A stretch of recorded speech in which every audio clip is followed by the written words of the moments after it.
Hello friends, very good evening. Welcome to the Hindu editorial analysis. So ఇవాళ editorial ఎనాలిసిస్లోకి వెళ్ళే ముందు మీకు ఒక్క రిమైండర్, మన దసరా స్పెషల్ ఆఫర్ ఏదైతే మనం సెప్టెంబర్లో రన్ చేసామో ఆ ఆఫర్ 5th అక్టోబర్ అంటే రేపటి వరకు, విజయదశమి లేదా దసరా రేపటి వరకు ఎక్స్టెండ్ చేయడం అనేది జరిగింది. యూపీఎస్సీ ఇన్ఫినిటీ కావచ్చు, లేదా ఆప్షనల్స్ కావచ్చు, రైట్, లేదా గ్రూప్ 1 కావచ్చు. మీరు ఏది జాయిన్ అవ్వాలన్నా రేపటిలోగా జాయిన్ అయ్యే ప్రయత్నం చేయండి. ఎల్లుండి నుంచి ఫీజు అనేది రివైజ్ చేస్తున్నాము. క్లాసెస్ 6th అక్టోబర్ నుంచి ప్రారంభం అయిపోతున్నాయి కొత్త బ్యాచ్కి. అండ్ ఇది మీరు కాంటాక్ట్ చేయాల్సిన ఫోన్ నెంబర్, అర్థమైందా? This is the number you must contact. అలాగే ఏపీపీఎస్సీ గ్రూప్ 1కి నోటిఫికేషన్ అనేది పడింది. ఈ నోటిఫికేషన్ కోసం ఇప్పుడు ఫ్రెష్గా ప్రిపరేషన్ స్టార్ట్ చేయాలి అనుకునే వాళ్ళ కోసం మనం కొన్ని కొత్త ప్లాన్స్ అనేవి లాంచ్ చేసాం. కేవలం 20,000 రూపాయలతో మీరు ప్రిపరేషన్ ప్రారంభించవచ్చు. మన ఆన్లైన్ రికార్డెడ్ కంటెంట్ అనేది మీరు 6 నెలల వ్యాలిడిటీతో తీసుకుంటే, ఎందుకంటే మార్చ్ కల్లా అయిపోతుంది వాళ్ళు ఇచ్చిన నోటీస్ ప్రకారం. మార్చ్ కల్లా మొత్తం కంప్లీట్ అయిపోతుంది ప్రాసెస్. డిసెంబర్లో ప్రిలిమ్స్, మార్చ్లో మెయిన్స్. సో 6 నెలల వ్యాలిడిటీ సరిపోతుంది అనుకునే వాళ్ళు 20,000 పే చేసి మీరు జాయిన్ అవ్వచ్చు. లేదా లైఫ్ టైం కావాలి అంటే, ఒకవేళ డిలే అవుతుంది, ఎప్పుడు అవుతుందో మనకు తెలియదు, ఎప్పుడైనా నాకు ఉపయోగపడాలి, ఈ నోటిఫికేషన్ మిస్ అయితే నెక్స్ట్ నోటిఫికేషన్ అన్నా నేను కొడతాను, నా ప్రిపరేషన్ ఆపను అనుకునే వాళ్ళ కోసం ఈ లైఫ్ టైం వ్యాలిడిటీ ప్లాన్ అనేది యూజ్ అవుతుంది. దీనికి కేవలం 10,000 రూపాయలు ఎక్స్ట్రా. ఇది రికార్డెడ్లో. నాకు లైవ్ కూడా కావాలి అనుకునే వాళ్ళు లైవ్ ఇన్ రికార్డెడ్ ప్లాన్కి వచ్చేస్తే కేవలం 35,000కి మీరు రావచ్చు. ఈ 3 కూడా ఆన్లైన్ ప్లాన్స్. అలాగే గ్రూప్ 1 ఎక్కువగా ఆఫ్లైన్ ఇష్టపడుతూ ఉంటారు. సో ఆఫ్లైన్ విద్యార్థులు వైజాగ్ లేదా హైదరాబాద్ వచ్చి చదువుకోవాలి అనుకుంటే మీకు 2 ఆప్షన్స్ ఇస్తున్నాను. ఆఫ్లైన్లో కూడా మీకు 6 months ప్లాన్ ఉంది కేవలం 30,000 రూపాయలకి. And life time validity plan ఉంది కేవలం 40,000 రూపాయలకి. ఆన్లైన్ వాళ్ళకు ఉన్న అడ్వాంటేజ్ ఏంటి అంటే, ఆఫ్లైన్ అనేది మీకు కాంప్లిమెంటరీగా వస్తుంది. సో ఆఫ్లైన్లో మీరు 6 months ప్లాన్ తీసుకుంటే ఆన్లైన్లో ఉన్న 6 months ప్లాన్ మీకు ఫ్రీ అవుతుంది. ఆఫ్లైన్లో లైఫ్ టైం తీసుకుంటే ఆఫ్లైన్లో ఈ 35,000 లైఫ్ టైం ప్లాన్ మీకు ఉచితంగా వస్తుంది. దీనికి కూడా మనకి కొత్త బ్యాచెస్ అక్టోబర్ నుంచి 6th అక్టోబర్ నుంచి ఎల్లుండి నుంచి ప్రారంభమవుతాయి. ఇది మీరు కాంటాక్ట్ చేయాల్సిన నెంబర్. సో దసరా హడావిడిలో మీ కోచింగ్ గురించి, మీ భవిష్యత్తు గురించి మర్చిపోకండి. సరైన నిర్ణయం, విజయం వైపు వేసే మొట్టమొదటి అడుగు విజయదశమి నాడు వేయండి. రేపు మంచి రోజు, దాన్ని ఉపయోగించుకొని జాయిన్ అవ్వాలనుకునే వాళ్ళు జాయిన్ అవ్వండి. మన ఇన్స్టిట్యూట్లో క్లాసెస్ అవి ఎలా ఉంటాయి అనేది మీ అందరికీ తెలుసు. ఏమైనా డౌట్ ఉన్నా మీరు డెమో అడిగి చెక్ చేసి మేడం నెంబర్కి కాల్ చేసి నాకు డెమో ఇవ్వండి మేడం, 1 గంట సేపు నేను మొత్తం యాప్ చెక్ చేస్తానని చెప్పి చెక్ చేసుకుని కూడా మీరు రావచ్చు. సో ఇవాళ editorial title every drop counts. So ప్రతి బిందువు కూడా ఇంపార్టెంటే, ఏది వేస్ట్ కాదు. సో అలాగే every minute counts. UPSC or group 1 preparation ఉన్న వాళ్ళకి ప్రతి క్షణం, ప్రతి నిమిషము ఇంపార్టెంటే. సో మీరు పండగ వాతావరణం, కొంచెం ఫ్యామిలీతో టైం స్పెండ్ చేస్తూ ప్యారలల్గా మీ మైండ్ మాత్రం మీ గోల్ పైన ఫోకస్డ్గా ఉండాలి. కంప్లీట్గా అయితే విడిచిపెట్టకండి. So every minute counts for you. సిమిలర్గా వాటర్, ఎవ్రీ డ్రాప్ కౌంట్స్. ఎందుకంటే ఇట్స్ ఎ స్కేర్స్ రిసోర్స్. ఎంత కావాలంటే అంత వాటర్. మనకి తాగునీరు అనేది అందుబాటులో లేదు. సముద్రపు నీరు కావాల్సినంత ఉంది, కానీ తాగడానికి పనికిరాదు. So every drop counts. The infrastructure created as part of Jal Jeevan mission must be long lasting. So ఇవాళ ఎడిటోరియల్ వచ్చేసి జల్ జీవన్ మిషన్ గురించి. ఈ Jal Jeevan mission comes under your general studies paper 3 అని మనం చెప్పొచ్చు. ఇన్ఫ్రాస్ట్రక్చర్లో భాగంగా గవర్నమెంట్ ఇనిషియేటివ్స్ మనం చదువుతాం. రూరల్ ఏరియాస్లో ఉన్న ప్రజలకి పోర్టబుల్ డ్రింకింగ్ వాటర్ అంటే తాగునీరు అందించాలి అనేది ప్రధాన ఉద్దేశంగా జల్ జీవన్ మిషన్ 2019లో ప్రారంభించారు. సో ప్రతి రూరల్ హౌస్ హోల్డ్కి కూడా ట్యాప్ కనెక్షన్ అనేది ఉండాలి. Drinkable water, safe to drink water అనేది అందుబాటులోకి తీసుకురావాలి అనేది దీని యొక్క ప్రధాన ఉద్దేశం. One of the most significant commitments of the Narendra Modi government is to ensure piped water to every rural house hold by 2024. 2024 కల్లా ప్రతి గ్రామీణ హౌస్ హోల్డ్కి కూడా పైప్డ్ వాటర్ అందించాలి అనేది నరేంద్ర మోదీ గవర్నమెంట్ యొక్క సిగ్నిఫికెంట్ కమిట్మెంట్స్లో ఒకటి. Under the Jal Jeevan mission led by the department of drinking water and sanitation. So ఇవన్నీ మీకు important. Consider the following statements with respect to Jal Jeevan mission అంటారు. సో నోడల్ మినిస్ట్రీ అనేది ఇంపార్టెంట్. ఏ మినిస్ట్రీ కిందకు వస్తుంది? ఏ ministry?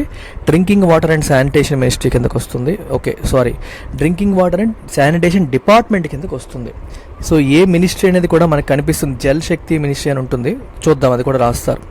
So under this 10.2 crore rural households are about 53% of eligible population now have tap water access. అంటే 10.2 crore rural హౌస్ హోల్డ్స్కి ఇప్పుడు లేదా 53% ఆఫ్ ఎలిజిబుల్ పాపులేషన్, అంటే రూరల్లో ఉన్న పాపులేషన్లో ఈ ట్యాప్ వాటర్ అందరికీ ఇవ్వాలనుకున్నారు కదా, అందులో 53%కి ఇప్పుడు యాక్సెస్ అనేది ఉంది. దిస్ ద గవర్నమెంట్ క్లెయిమ్స్ అంటే సేస్, చెప్పడం, is a 37 percentage point rise from 2019 when the scheme was announced. Scheme announce చేసినప్పుడు 2019 నాటితో పోల్చుకుంటే 37% పెరిగినట్టు. అప్పటితో పోల్చుకుంటే మనకి ఇప్పుడు 37% పెరిగినట్టు. Where its stated aim is to ensure at least 55 litres per person per day of portable water to every rural house hold.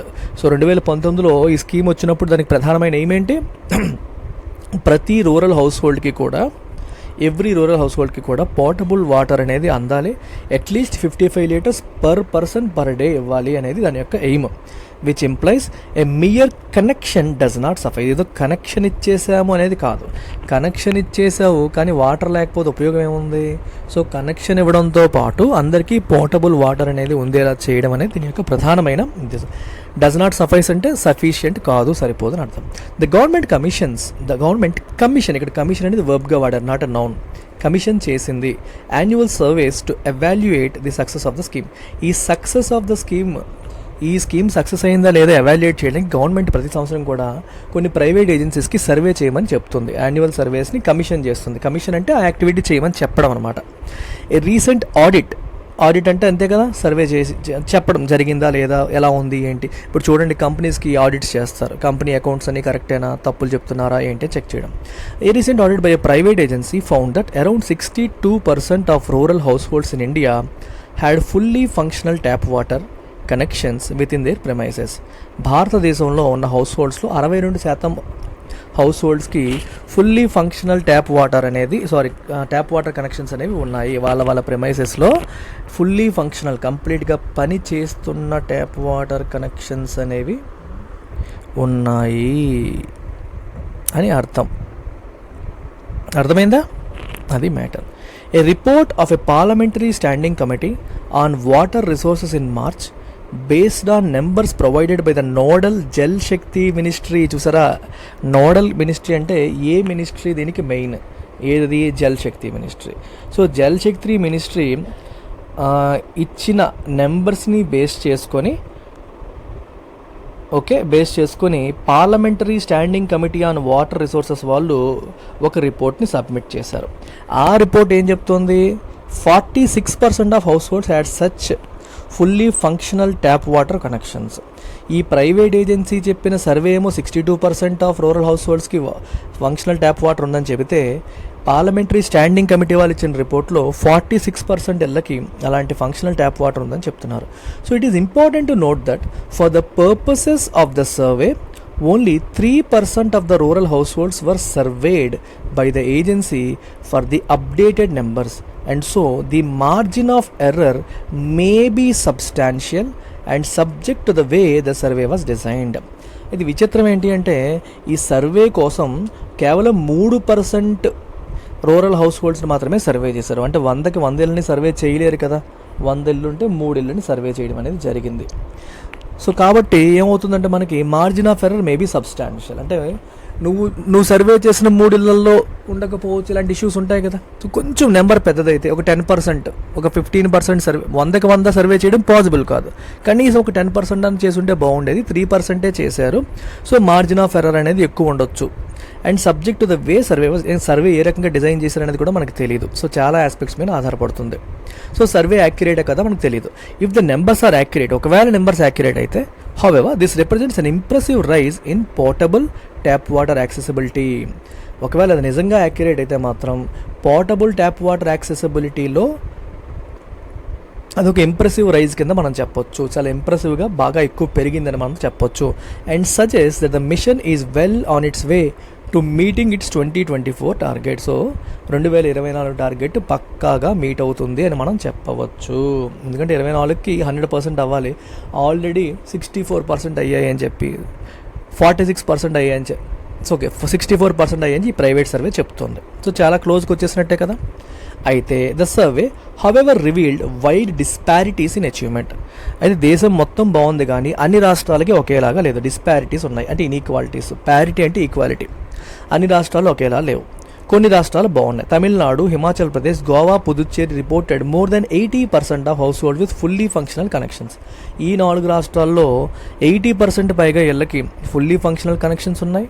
While less than half the house holds in Rajasthan, Kerala, Manipur, Tripura, Maharashtra, Madhya Pradesh, Mizoram, Sikkim had such connections. ఈ రాష్ట్రాల్లో less than 50%, less than half అంటే 50% కంటే తక్కువ మాత్రమే ఈ రాష్ట్రాల్లో fully functional tap water అనేది ఉంది. About 75% of the households received water all days of the week. 75% of the households మాత్రం వారమంతా వాళ్ళకి వాటర్ రిసీవ్ చేసుకుంటే ఓన్లీ 8% జస్ట్ వన్స్ ఏ వీక్. 8% మాత్రం వారానికి ఒకసారి మాత్రమే రిసీవ్ చేసుకోవడం జరిగింది. మిగిలిన వాళ్ళు వారమంతా రిసీవ్ చేసుకున్నారు. On average house holds got water for 3 hours every day. యావరేజ్గా రోజుకి 3 గంటల పాటు వాళ్ళకి వాటర్ వచ్చింది. More over the report mentions A problem of chlorine contamination. అయితే వాటర్లో క్లోరిన్ కంటెంట్ ఎక్కువగా ఉంటుంది. కంటామినేట్ అంటే కలుషితం అయిపోవడం. ఈ క్లోరిన్ కంటామినేషన్ ఉందని చెప్పి రిపోర్ట్ చెబుతోంది. దో 93% of the water samples were reportedly free of bacteriological contamination. అయితే బ్యాక్టీరియాలజికల్ కంటామినేషన్ ఉందా అంటే లేదు, కానీ most of the anganwadi centres and schools had higher than permissible range of residual chlorine. వాటర్లో ఉండాల్సిన క్లోరిన్ కంటే ఎక్కువ క్లోరిన్ అనేది మాత్రం ఉంది. సో బ్యాక్టీరియా ఫ్రీ, కానీ క్లోరిన్ అనేది ఉండాల్సిన దానికంటే ఎక్కువ ఉంటుందని చెప్తున్నారు. COVID-19 pandemic disrupted the progress of the scheme. Pandemic రావడం వల్ల స్కీమ్ యొక్క ప్రోగ్రెస్ అనేది డిస్రప్ట్ అయింది, అంతరాయం వచ్చింది. But with the economy now close to pre pandemic levels. ఇప్పుడు ఎకానమీ మళ్ళీ ప్రీ పాండమిక్ లెవెల్స్కి వచ్చేసింది కదా. It is likely the challenges of labour and material have softened. Labour దొరకకపోవడం, మెటీరియల్ దొరకకపోవడం లాంటి ఛాలెంజెస్ ఏవైతే ఉన్నాయో ఇప్పుడు అవి సాఫెన్ అయిపోయి. సాఫెన్ అయిపోవడం అంటే సాఫ్ట్ అయిపోయి, అంటే ప్రాబ్లం నార్మల్ అయింది. మనకి పెద్ద ఎక్యూట్ ప్రాబ్లం ఉంది, అది కొంచెం తగ్గిపోయింది అనుకోండి, ప్రాబ్లం తగ్గింది అని చెప్పడానికి సాఫెన్ అయిందని చెప్తారు. somewhat to aid the progress of the scheme. So scheme యొక్క ప్రోగ్రెస్ని ఎయిడ్ అంటే సహాయం చేయడానికి ఇప్పుడు మనకి లేబర్ ప్రాబ్లమ్స్, మెటీరియల్ ప్రాబ్లమ్స్ అనేవి ఇంతకుముందు ఉండేవి, ఇప్పుడు లేవు, కోవిడ్ టైంలో ఉండేవి. The centre should లైజ్ better with states. దీని అర్థం ఏంటి? లైజన్ అంటారు. లైజన్ అంటే అర్థం ఏంటంటే కోఆపరేషన్, మ్యూచువల్ కోఆపరేషన్. అంటే ఇద్దరికీ పనికొచ్చే ఒక అంశం మీద కోఆపరేట్ చేసి ముందుకెళ్ళడం. ఈ రూరల్ పైప్డ్ వాటర్ తీసుకురావడం అనేది కేంద్రానికి మాత్రమే మంచి చేస్తుంది, రాష్ట్రానికి చేయదని కాదు, ఇద్దరికీ ఉపయోగపడుతుంది. It's an issue of mutual concern. So issue of mutual కన్సర్న్లో ఒకరితో ఒకరు కోఆపరేట్ చేసుకోవడాన్ని మనం ఏమంటాం? లైజ్ అంటాం. లైజ్ అంటే cooperate on an issue of mutual concern. ఇద్దరికీ సంబంధించిన అంశం పైన ఒకరికొకరు సహకారాన్ని అందించుకోవడం. ఎవరితో? సెంటర్ స్టేట్స్తో సహకారం చేసుకోవాలి. That are falling behind in targets. వెనకబడుతున్న రాష్ట్రాలతో చెయ్యి కలపాలి, ముందుకు తీసుకెళ్ళాలి. And ensure that the infrastructure created. And ఈ రకంగా క్రియేట్ చేసిన ఇన్ఫ్రాస్ట్రక్చర్ అనేది ఈజ్ లాంగ్ లాస్టింగ్, అంటే కలకాలం నిలిచేలా ఉండాలి. And not merely to meet election targets కోసం పెట్టేదిలా అయి ఉండకూడదు అనేది ప్రధాన ఉద్దేశం. ఈ పాయింట్ చాలా ఇంపార్టెంట్. స్వచ్ఛ భారత్ కోసం ప్రతి పల్లెటూరులో కట్టిన, ఈరోజు దసరా కదా మా ఊరు వచ్చాను, మాది విలేజ్ శ్రీకాకుళం జిల్లా కంబకాయ అనే గ్రామం. విలేజ్కి వచ్చేసరికి ఇప్పటికీ కూడా నేను నిన్న నైట్ రావడం లేట్ అయింది. నైట్ 8:30, 9 అయిందనమాట. ఇంటికి వస్తుంటే దారంతా కూడా చీకటిగా ఉంది. అటు ఇటు ఆడవాళ్ళు చెంబు పట్టుకొని ఉన్నారు, అంటే నిల్చున్నారు. మీరు సినిమాల్లో చూస్తూ ఉంటారు, లైట్ వచ్చేసరికి వాళ్ళు నిల్చుండిపోతారు ఒక్కసారి. అంటే అర్థం ఏంటి? Open defecation. ఎర్లీ మార్నింగ్ మీరు ఎప్పుడన్నా వెళ్తే చెరువు వైపు వెళ్తే మగవాళ్ళందరూ కనిపిస్తుంటారు. ఆడవాళ్ళు ఎస్పెషల్లీ నైట్ 9 తర్వాత 10 తర్వాత పూర్తిగా చీకటి అయినప్పుడు వాళ్ళు వెళ్తారు, వెలుగులో వాళ్ళు వెళ్ళలేరు కదా. అయితే సమస్య ఏంటి అంటే ఇళ్లల్లో మరుగుదొడ్డికి వెళ్ళే పరిస్థితి ఇప్పటికీ కొన్ని ఇళ్లలో లేదు. పోనీ గవర్నమెంట్ ఏమైనా ఇన్ఫ్రాస్ట్రక్చర్ కట్టలేదు. స్వచ్ఛ భారత్ మిషన్లో భాగంగా మా ఊరు బయట కూడా 6 బాత్రూమ్లు కనిపిస్తున్నాయి, 6 మరుగుదొడ్లు కనిపిస్తున్నాయి. వాటికి డోర్లేమో ఎక్కేసి ఉన్నాయి, వాటర్ లేదు, వాడట్లేదు. మరి ఆ కన్స్ట్రక్షన్ దేనికి? ఎస్డిఎఫ్ అయిపోయింది, ఓడిఎఫ్ అయిపోయింది, ఓపెన్ డెఫెకేషన్ ఫ్రీ విలేజ్ అయిపోయింది, ఒక బోర్డు పెట్టేయడానికి, ఫోటోలు తీసి సబ్మిట్ చేయడానికే తప్పితే అది ఫుల్ ఫ్లెడ్జ్డ్గా ఫంక్షనల్గా లేదు. ఇది కొంచెం బాధాకరమైన అంశం. ఇక్కడ రెండు ప్రాబ్లమ్స్ ఉన్నాయి. ప్రభుత్వం ఆ మరుగుదొడ్లు కట్టడానికి ఖర్చు పెట్టింది స్వచ్ఛ భారత్ మిషన్లో భాగంగా. మీకు గుర్తుంటే మనందరికీ స్వచ్ఛ భారత్ సెస్ అని వేసేవాళ్ళు. స్వచ్ఛ భారత్ సెస్ అంటే ఒక స్పెషల్ ట్యాక్స్, ఒక పర్టికులర్ పర్పస్ కోసం కలెక్ట్ చేసే ట్యాక్స్ని మనం సెస్ అంటాం. స్వచ్ఛ భారత్ మిషన్ కోసం కలెక్ట్ చేసిన ఈ సెస్ అమౌంట్ అంతా కూడా ఉపయోగించి ఇలా మరుగుదొడ్లు కడితే అవి నిరుపయోగంగా పడున్నాయి. ఇక్కడ 2 ప్రాబ్లమ్స్. ఒకటి, public money, tax payers money, ప్రజల దగ్గర ట్యాక్స్ రూపంలో తీసుకున్న మనీ నిరుపయోగమైంది. 2, దీని ఆబ్జెక్టివ్ ఫుల్ఫిల్ అవ్వలేదు. మీకు ఎప్పుడు కూడా బడ్జెట్లో 2 పదాలు వాడతారమ్మా. అవుట్కమ్ బడ్జెట్ అనే పదాన్ని వాడతారు, చాలా ఇంపార్టెంట్. చూడండి, అవుట్కమ్ బడ్జెట్, అవుట్పుట్ బడ్జెట్, ఈ 2 పదాలు వినండి. అవుట్పుట్కి అవుట్కమ్కి డిఫరెన్స్ ఏంటి? స్వచ్ఛ భారత్ మిషన్లో భాగంగా మీరు 1,00,000 టాయిలెట్లు కన్స్ట్రక్ట్ చేశారనుకోండి, టార్గెట్ పెట్టుకొని 1,00,000 టాయిలెట్స్ కన్స్ట్రక్ట్ చేశారనుకోండి, దెన్ ఇట్ ఈస్ అవుట్పుట్ వచ్చిందని అర్థం. అయితే ఈ టాయిలెట్స్ కన్స్ట్రక్ట్ చేయడం యొక్క ప్రధాన ఉద్దేశం ఏంటి? ఓడిఎఫ్, ఓపెన్ డెఫెకేషన్ ఫ్రీ తీసుకురావడం. అంటే ఎవరు ఆరు బయట మల విసర్జన చేయకుండా చేయడం. అలా చెయ్యగలిగితే, ఓడిఎఫ్ సాధించగలిగితే అప్పుడు మనకి అవుట్కమ్ వచ్చినట్టు. మీకు అర్థమైందా? అవుట్కమ్కి అవుట్పుట్కి డిఫరెన్స్. కన్స్ట్రక్ట్ చేసేస్తే అవుట్పుట్, కానీ దానివల్ల మనం ఏదైతే సాధించాలనుకుంటామో ఆబ్జెక్టివ్ సాధించినప్పుడు అవుట్కమ్ వచ్చినట్టు. అలాగే పైప్డ్ వాటర్ కనెక్షన్స్ అందరికీ ఇచ్చేయడం అనేది అవుట్పుట్. ఆ పైప్డ్ వాటర్ కనెక్షన్స్ ఫంక్షనల్గా ఉండాలి, నిజంగానే వాటర్ వాళ్ళకు అందుబాటులో ఉండాలి, వాళ్ళు వాటిని ఉపయోగించాలి.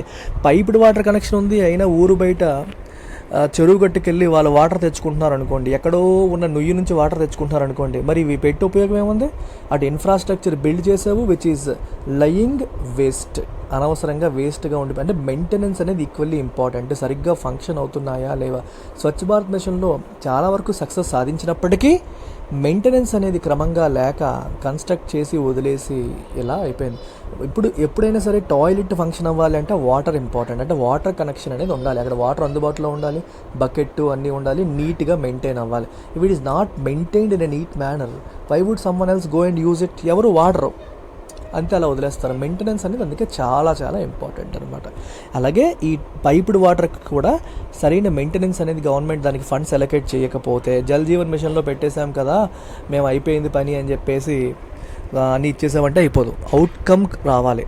ఈ పాయింట్స్ అన్నీ మీకు ఎందుకు చెప్తున్నానంటే యూపీఎస్సీ మెయిన్స్లో మీరు వే ఫార్వర్డ్లో రాసేటప్పుడు వీటిని ఉపయోగించాలి. Getting output is not sufficient, we need to get outcome. So maintenance కూడా చూడాలి, కన్స్ట్రక్ట్ చేస్తే సరిపోదు. బిల్డింగ్ కట్టి వదిలేసామనుకోండి, మెయింటెనెన్స్ లేకుండా చెదలు పొదలు కట్టి పోతుంది. అలాగే మనం ఎప్పుడైనా సరే ఇన్ఫ్రాస్ట్రక్చర్ బిల్డ్ చేస్తే ఇట్ రిక్వైర్స్ కంటిన్యూస్ మెయింటెనెన్స్. దానిపైన ప్రభుత్వం దృష్టి పెట్టాలి, అవి నిరుపయోగం కాకుండా చూసుకోవాలి అనేది ప్రధానమైన ఉద్దేశం అన్నమాట. ఏదో ఎలక్షన్స్ కోసం షో ఆఫ్ కోసం కట్టిన వాటిలా కాకుండా లాంగ్ లాస్టింగ్ కలకాలం నిలిచేలా ఉండాలి అనేది ఉద్దేశం. ఓకేనా, మరొక్కసారి గుర్తు చేస్తున్నాను, రేపే చిట్ట చివరి రోజు 5th అక్టోబర్. సో అందుకని విజయదశమిని మంచిగా ఉపయోగించుకోండి. మంచి రోజు, మీ విజయానికి పునాది పడేటట్టు విజయదశమి రోజు మీ డ్రీమ్ యూపీఎస్సీ కావచ్చు, గ్రూప్ 1 కావచ్చు, దానికి మొదటి అడుగు వేయండి. 6th నుంచి ఫీజులు అనేవి పెరుగుతున్నాయి. ఓకేనా, మేక్ యూజ్ ఆఫ్ దిస్. అలాగే గ్రూప్ 1కి నోటిఫికేషన్ పడింది, దానికోసం కూడా 20,000తో ప్రారంభిస్తున్నాం. మంచి ప్రైస్ పాయింట్ అనేది యూజ్ చేసుకోండి. టేక్ కేర్ అమ్మా, బాయ్.